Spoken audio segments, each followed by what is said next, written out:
Muchos me dicen que lo más duro de esta vida es no encontrar a alguien que de verdad los entienda. Yo hoy te diría algo incómodo, tal vez tu paz empezó a romperse el día en que decidiste que necesitabas ser comprendido para seguir adelante. Recuerdo cuando pasé una etapa en la que convertí cada conversación en una especie de examen emocional. Si alguien no reaccionaba como yo esperaba, si no entendía mi silencio, si no veía mi esfuerzo, yo sentía que me estaban fallando.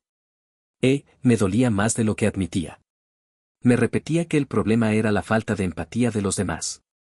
Pero la verdad no era esa. El problema no era que nadie me entendiera, era que yo había puesto mi estabilidad en manos ajenas. Había entregado mi centro.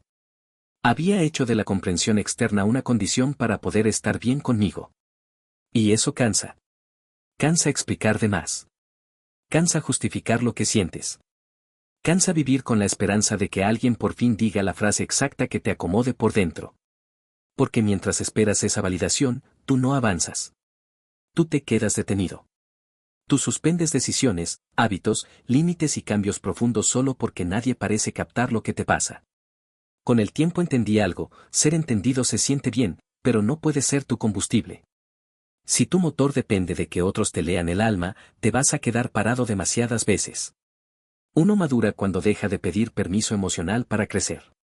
Uno se fortalece cuando aprende a nombrar su dolor sin convertirlo en espectáculo. Uno se respeta cuando deja de perseguir testigos y empieza a construir dirección. Míralo así. No todo lo que sientes necesita traducción. No toda herida necesita audiencia. No toda batalla necesita aplausos.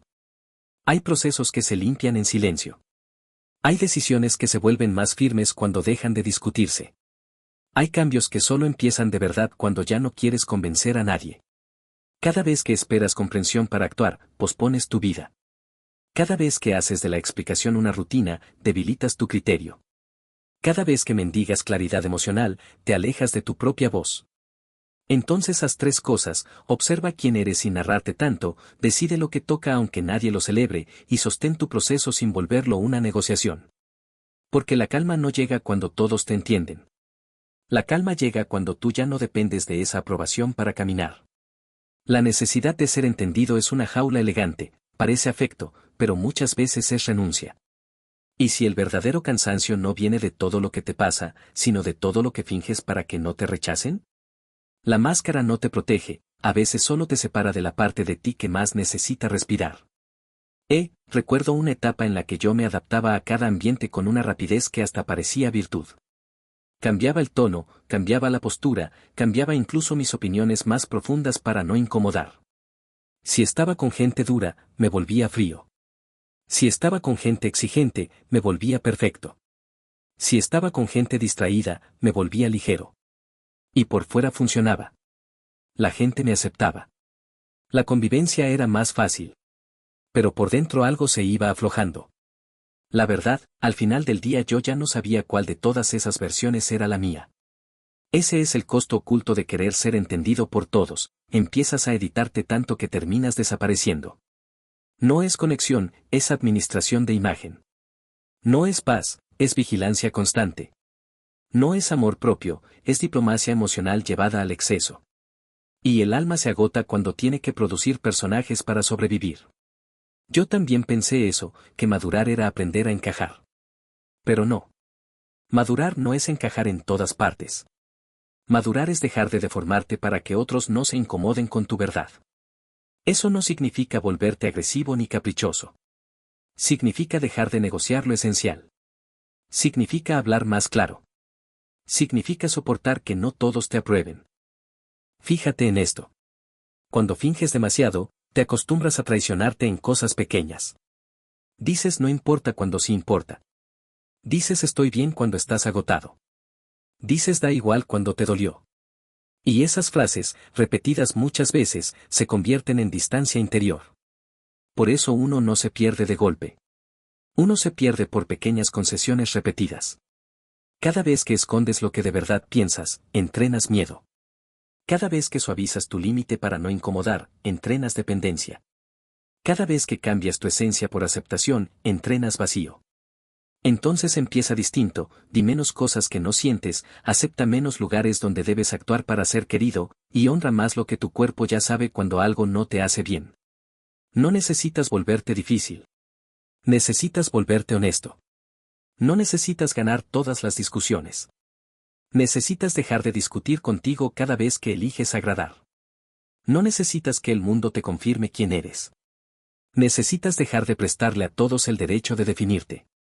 La máscara más peligrosa no es la que engaña a los demás, es la que termina convenciéndote a ti. Muchos me dicen que cuando uno entrega demasiado y no recibe lo mismo, se rompe por dentro. Yo lo veo de otra manera, a veces no te rompe lo que das, te rompe darlo desde el hambre de que te lo devuelvan. Recuerdo cuando yo confundía generosidad con disponibilidad total. Estaba ahí para todos. Respondía siempre. Cargaba problemas ajenos como si fueran propios. Me ofrecía antes de que me pidieran ayuda. Y por un tiempo eso me hacía sentir valioso. Sentía que si yo era útil, entonces era importante. Si yo resolvía, entonces merecía lugar. Pero la verdad, esa forma de dar no nacía de la abundancia. Nacía del miedo. Miedo a no ser necesario. Miedo a ser olvidado. Miedo a descubrir que, si dejaba de sostenerlo todo, quizá algunos vínculos no se quedarían. Ese descubrimiento duele. Porque uno quiere pensar que su cansancio viene de haber amado mucho. Y a veces viene de haber negociado amor a través del sacrificio. El problema no era ayudar, era usar la ayuda como contrato invisible. No era estar presente, era esperar que esa presencia me garantizara reciprocidad. Y cuando eso no pasaba, yo me llenaba de resentimiento silencioso. Tal vez a ti te pasa parecido. Das consejos que no te piden. Atiendes urgencias que no te corresponden. Postergas tu descanso, tu enfoque, tu proceso. Y luego te preguntas por qué nadie hace lo mismo por ti. La respuesta no siempre es crueldad.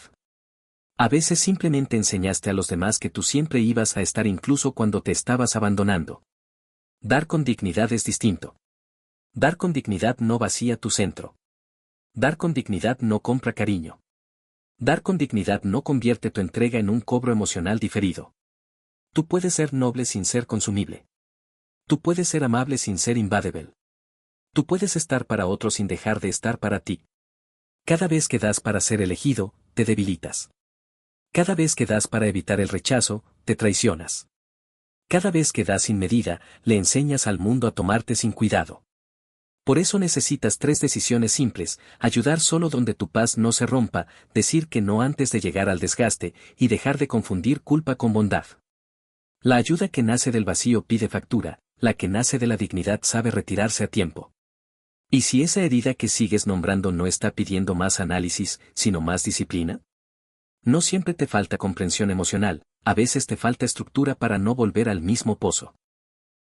Recuerdo una etapa en la que yo convertía mi dolor en un tema infinito. Lo pensaba, lo explicaba, lo revisaba desde todos los ángulos. Le daba vueltas en la ducha, en la cama, caminando, comiendo. Y como encontraba nuevas formas de describirlo, sentía que estaba avanzando. Pero no era avance. Era sofisticación del estancamiento. La verdad, yo no estaba sanando, estaba perfeccionando el relato de mi herida. Eso pasa mucho. Uno cree que profundizar siempre cura. Y no, a veces profundizar sin actuar solo crea un laberinto más elegante. No es reflexión, es repetición. No es conciencia, es hábito mental. No es sensibilidad, es una forma refinada de seguir detenido. Hay un punto en que ya entendiste suficiente. Después de ese punto, lo que toca no es otra explicación. Lo que toca es otra rutina. Yo también caí en esa trampa. Esperaba sentirme listo para empezar a cambiar. Esperaba una claridad absoluta. Esperaba una señal interna que me garantizara que esta vez sí sería distinto. Pero el cambio real no llegó con una revelación. Llegó cuando empecé a hacer cosas pequeñas aunque todavía me sintiera confundido. Dormir mejor. Apagar el ruido antes. Escribir menos drama y más decisiones.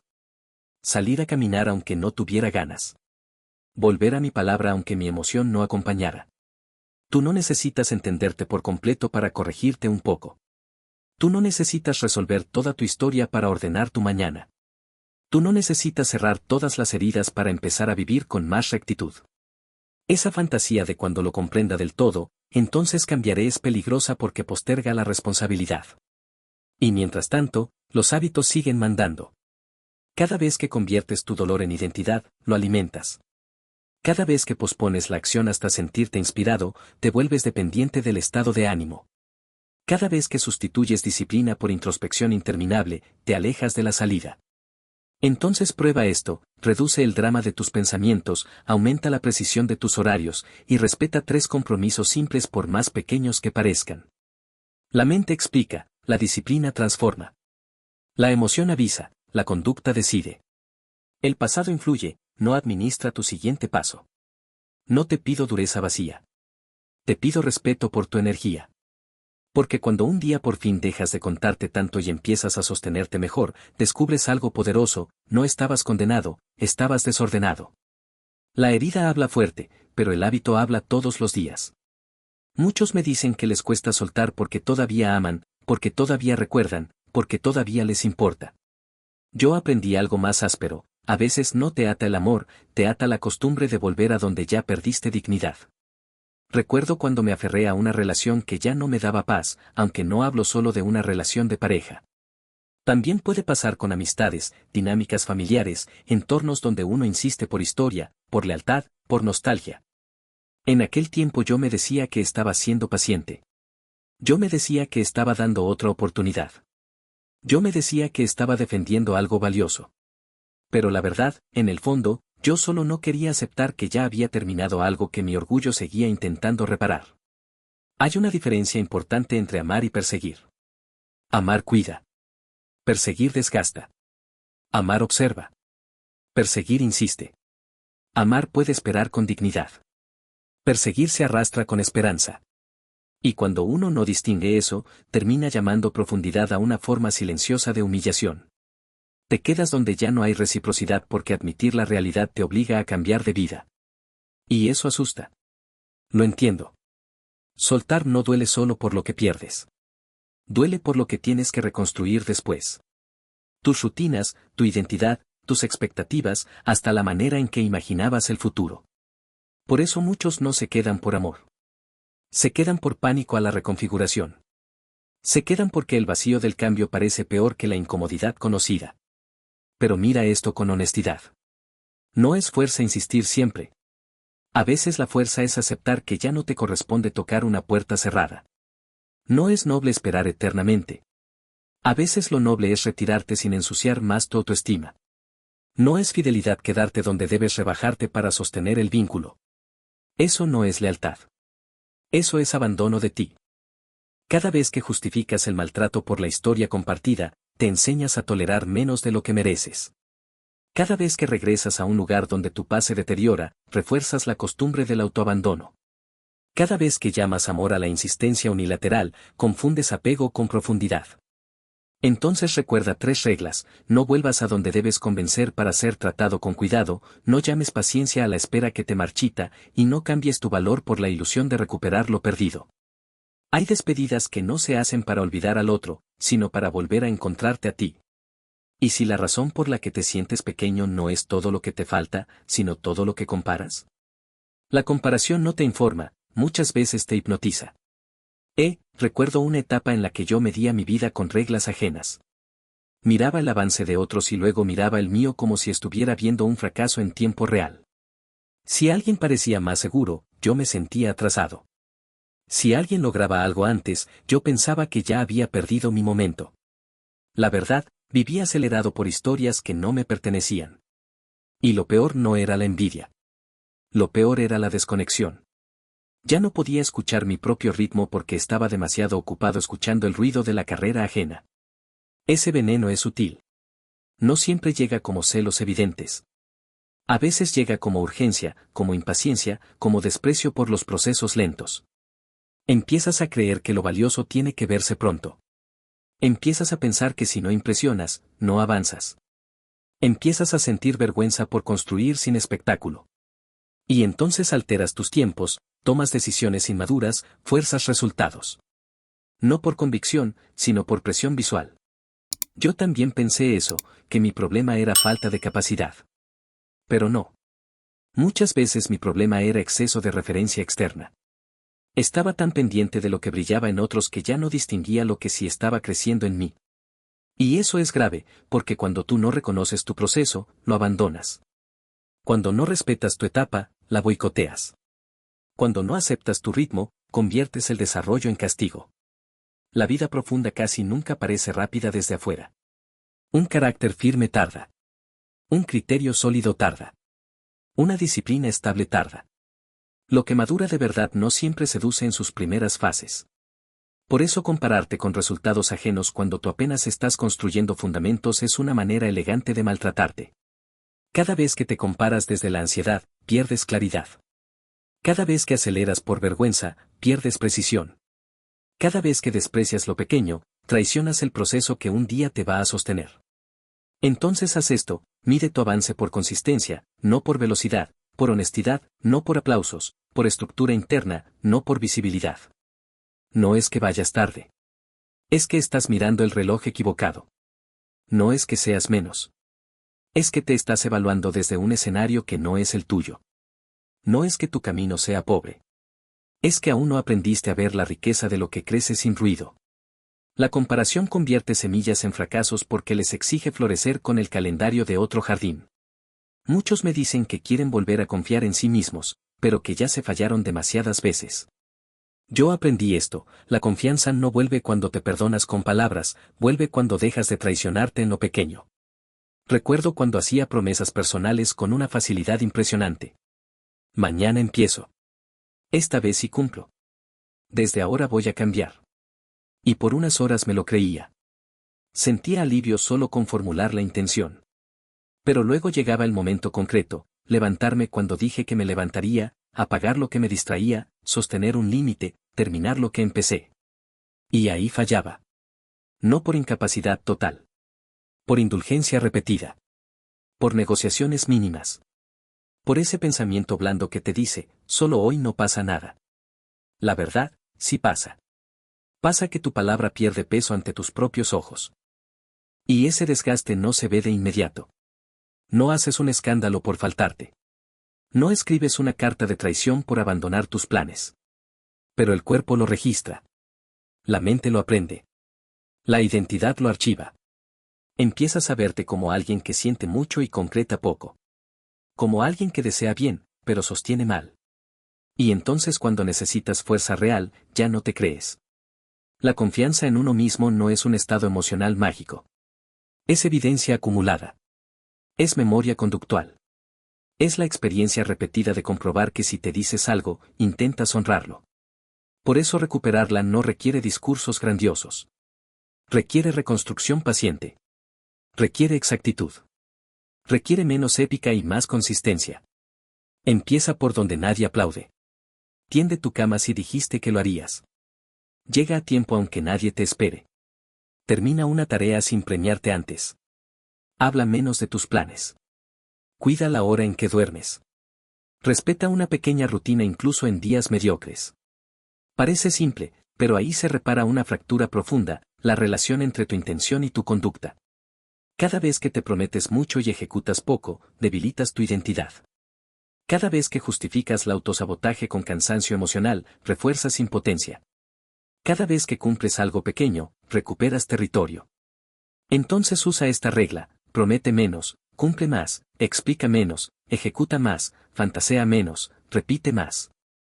No busques sentirte poderoso de inmediato. Busca volverte confiable para ti. Porque la autoestima más estable no nace del halago ni de la autoestima recitada frente al espejo. Nace del respeto que aparece cuando por fin puedes decir, tal vez no avanzo rápido, pero ya no me abandono con tanta facilidad. La confianza no regresa con un discurso encendido, regresa cuando tu conducta deja de mentirte. ¿Y si tu problema no fuera falta de tiempo, sino falta de reverencia por tu propia energía? No estás agotado solo por hacer mucho, muchas veces estás agotado por vivir disperso. Recuerdo una etapa en la que terminaba los días con una sensación rara. Había hecho cosas, sí. Había respondido mensajes, había atendido pendientes, había pensado demasiado, había saltado de una tarea a otra. Pero al acostarme sentía que algo esencial seguía intacto, mi vida importante no se había movido. Estaba ocupado, pero no orientado. Activo, pero no enfocado. Cansado, pero no satisfecho. Y ese tipo de cansancio es peligroso porque te hace creer que mereces descanso cuando en realidad lo que mereces es dirección. La dispersión es una fuga silenciosa. No rompe puertas. No hace ruido. No te avisa con tragedias. Simplemente se va llevando tu fuerza en pequeñas distracciones, en pequeñas interrupciones, en pequeñas indecisiones. Miras el día y parece razonable. Pero juntas semanas así y descubres que sigues en el mismo lugar. No porque no trabajes. Porque no reservas lo mejor de ti para lo que de verdad importa. Yo también caí en esa trampa. Pensaba que organizarme era volverme rígido. Pensaba que cuidar mi energía era exagerar. Pensaba que ya encontraría momentos para lo importante. Pero no. Lo importante no encuentra lugar solo. Si tú no lo proteges, lo secundario se lo come. Si tú no le abres espacio, lo urgente lo desplaza. Si tú no decides temprano que merece tu mente clara, terminarás entregando tus mejores horas a cosas que apenas sostienen el día, pero no construyen la vida. Necesitas observar con frialdad amorosa. ¿Qué te drena? ¿Qué te parte la atención? ¿Qué te deja vacío sin dejar fruto? Después de ver eso, simplifica. No llenes cada hueco. No abras 10 frentes. No confundas acceso con obligación.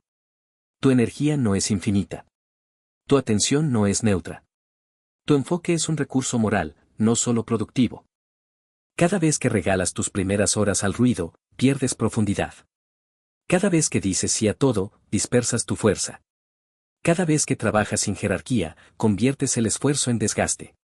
Entonces establece 3 columnas, una tarea importante antes del ruido, un límite claro frente a lo innecesario, y un momento de silencio para revisar si tu día está expresando tu prioridad o solo tu impulso. No es falta de tiempo, es exceso de permiso al caos. No es pereza, es fragmentación.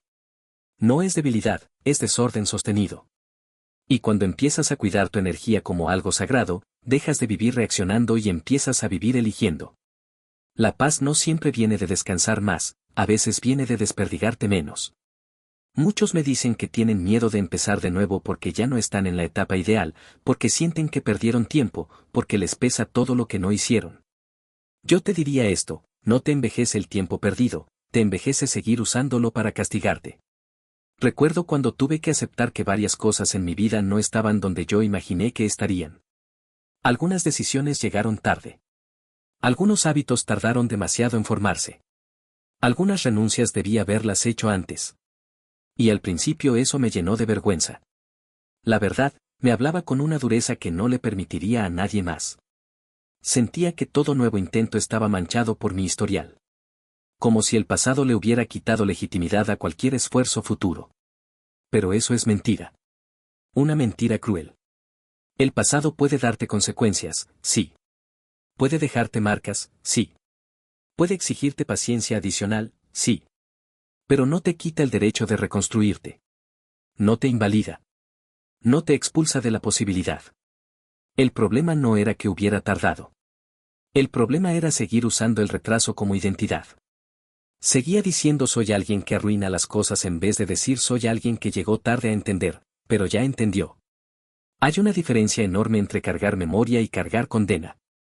La memoria enseña. La condena inmoviliza. La memoria te vuelve más humilde. La condena te vuelve más pasivo. La memoria te ayuda a corregir.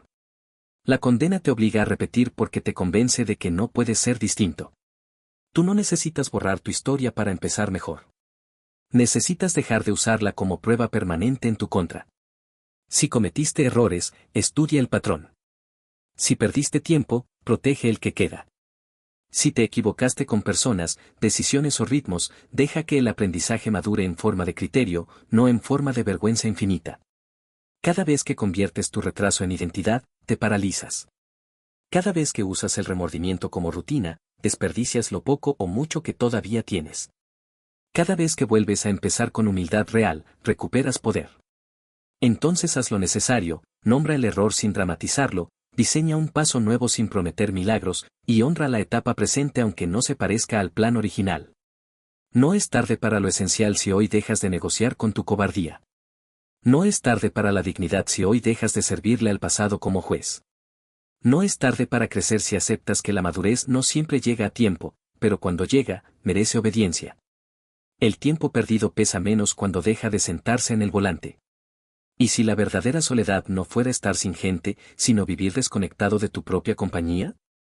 No todos temen al abandono ajeno, muchos temen quedarse a solas con lo que han evitado mirar.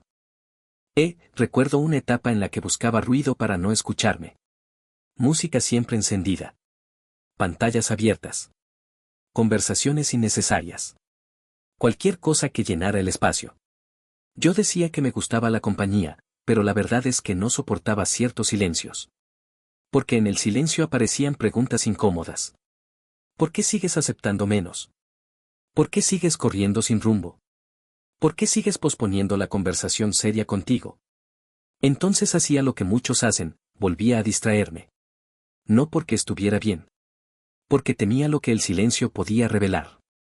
Pero el silencio no viene a destruirte. Viene a mostrarte. Y eso asusta. Asusta descubrir que no estás tan en paz como aparentas. Asusta notar que llevas años pidiendo amor sin darte respeto. Asusta ver que te llenaste de estímulos porque no construiste intimidad contigo. Sin embargo, ahí empieza algo importante. No cuando logras entretenerte mejor, sino cuando por fin puedes quedarte un rato contigo sin necesidad de escapar. Yo también pensé eso, que escucharme demasiado podía volverme más frágil. Y fue al revés. Empecé a volverme más claro. Más sobrio. Más honesto.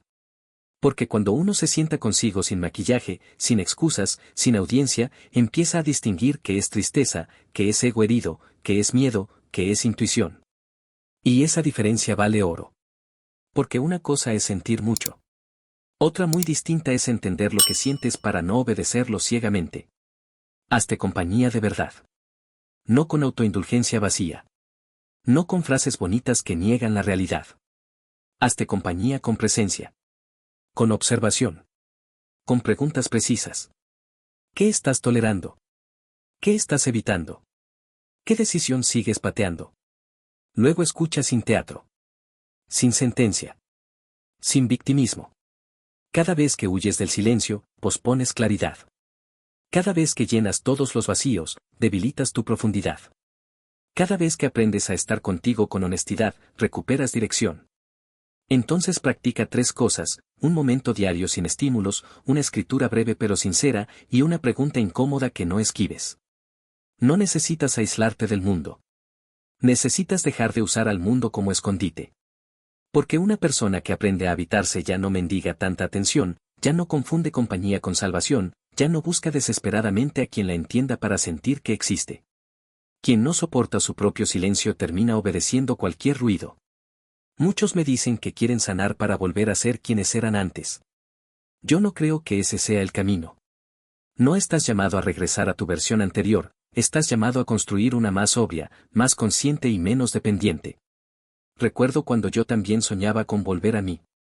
Quería recuperar una ligereza que había perdido, una confianza vieja, una forma más simple de mirar las cosas. Pensaba que sanar era regresar a un punto anterior, como si la vida fuera un círculo perfecto. Pero no. La verdad es otra. Hay etapas que no se recuperan porque no se hicieron para durar. Hay inocencias que se rompen y no vuelven. Hay certezas que caen y no deben levantarse igual. Y eso no siempre es tragedia. A veces es crecimiento. El problema no era haber cambiado. El problema era pelear con el tipo de cambio que la vida me exigía. Yo quería volver a ser menos cauteloso, menos selectivo, menos profundo. Quería deshacer el aprendizaje porque dolía aceptar lo que me había costado entender. Pero uno no sana negando lo aprendido. Uno sana integrándolo sin amargura. Uno sana cuando deja de idealizar la versión antigua de sí mismo y empieza a respetar la nueva claridad, aunque sea menos ingenua, más silenciosa y más firme. Tal vez a ti te pasa eso. Extrañas una etapa en la que confiabas más, reías más, te entregabas más rápido, no pensabas tanto. Y crees que sanar sería regresar allí. Pero pregúntate algo, ¿de verdad era paz o era falta de conciencia? ¿De verdad era plenitud o era ingenuidad? ¿De verdad quieres volver a abrir la puerta de la misma manera después de haber aprendido lo que ahora sabes? No es endurecerte. Es afinarte. No es volverte frío. Es volverte claro. No es perder ternura. Es dejar de regalarla sin discernimiento. La vida no siempre te devuelve a tu forma anterior. A veces te ofrece una forma más íntegra. Menos impulsiva. Más selectiva. Menos necesitada de ser comprendida. Más capaz de sostenerse. Cada vez que idealizas tu versión pasada, desprecias tu evolución. Cada vez que luchas por ser quien eras, retrasas quien ya puedes ser. Cada vez que aceptas el cambio con madurez, conviertes la herida en criterio. Entonces conserva tres tesoros: la sensibilidad sin ingenuidad, la esperanza sin autoengaño, y la apertura sin abandono propio. No vuelvas a ser el de antes solo porque era más fácil. Sé alguien mejor porque ahora ve más claro. Y si algo debe quedar al final de todo este camino, que sea esto: ya no necesitas que todos te entiendan, ya no necesitas explicar cada herida, ya no necesitas perseguir manos que no saben sostenerte. Necesitas conocerte, ordenarte, respetarte y caminar aunque algunos no comprendan tu silencio. Sanar no es volver a la versión que se rompió, es honrar la sabiduría de la que salió de entre los restos.